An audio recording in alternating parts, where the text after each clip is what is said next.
এটা ছিল রামবিজয়ার 1 সপ্তাহ আগের ভিডিও।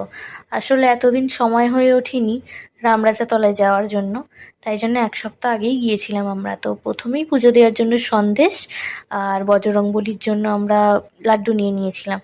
তারপর নিয়ে নিয়েছিলাম পুজোর জন্য ফুল। আমরা পছন্দ করে একটা পিঙ্ক কালার একটা সাদা কালারের পদ্মই নিয়েছিলাম। তারপর আমরা চলে গেলাম রাজা রামের পুজো দিতে। সামনে থেকে দেখে যেন সেদিন কাঁটা দিয়ে উঠছিল গায়ে। এখানের সাথে কত স্মৃতি জড়িয়ে আছে। আগে যখন দিদা বেঁচে ছিল তখন দিদা রামতলায় এলেই কাপ কিনতো, আর আমি তখন স্কুলে পড়তাম, টিফিনের টাকা অল্প অল্প করে বাঁচিয়ে রাখতাম, দিদার সাথে এসে দিদাকে কাপ কিনে দিতাম। দিদা খুব খুশি হতো। আর সেসব দিন এখন অতীত। তারপরে চলে গিয়েছিলাম আমরা বজরংবলির কাছে পুজো দিতে। আর আমরা প্রতিবারই গেলে 1 ছড়া কলা নিয়ে যাই, আর এইভাবে মা বজরংবলির হাতে দিয়ে দেয়। এইটা দেখতেই ভালো লাগে, খুব সুন্দর লাগে দেখতে। তারপর পুরোহিত মশাই আমাদের নিয়ে যাওয়া মালাটা বজরংবলির গলায় পরিয়ে দিচ্ছিল। তারপরে বেরিয়ে আমরা এই দোকানগুলো একটু দেখে নিচ্ছিলাম, কেননা পরের সপ্তাহতেই জন্মাষ্টমী ছিল, প্লাস দুর্গাপুজো।